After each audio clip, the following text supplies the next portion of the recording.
Bonjour et bienvenue, très heureux de vous retrouver pour votre rendez-vous, le décryptage, l'analyse de l'actualité. Alors, je pense que Manuel Valls joue sur plusieurs fronts. D'abord, Manuel Valls sait qu'il est le ministre le plus populaire de loin du gouvernement. Donc, il est protégé en quelque sorte par François Hollande. François Hollande ne va pas le virer. Ça, c'est le premier point.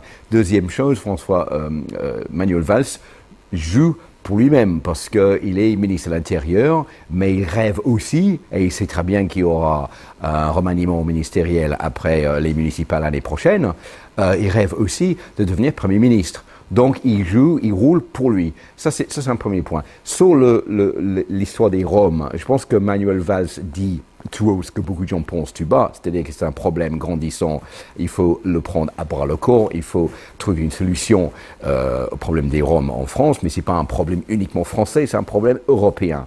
Et donc ce problème européen, c'est un problème qui doit être réglé d'abord par la Bulgarie et par la Roumanie, d'où vient la plupart des Roms qui sont en France et ailleurs en Europe actuellement. Donc Manuel Valls veut marquer un coup au détriment de la cohésion gouvernementale, ce qu'on avait vu avec la sortie donc de l'un de ses collègues du gouvernement dont on parlera dans quelques instants. Et je pense que il y a une différence entre ceux qui veulent une solution humanitaire d'intégration des Roms en France, qui est plutôt la partie gauche du gouvernement actuel, et ceux qui préfèrent mieux que ce problème soit pris d'une façon plutôt sévère, de renvoyer les Roms chez eux, ce qui est plutôt la position, à mon avis, qui est prise par Manuel Valls.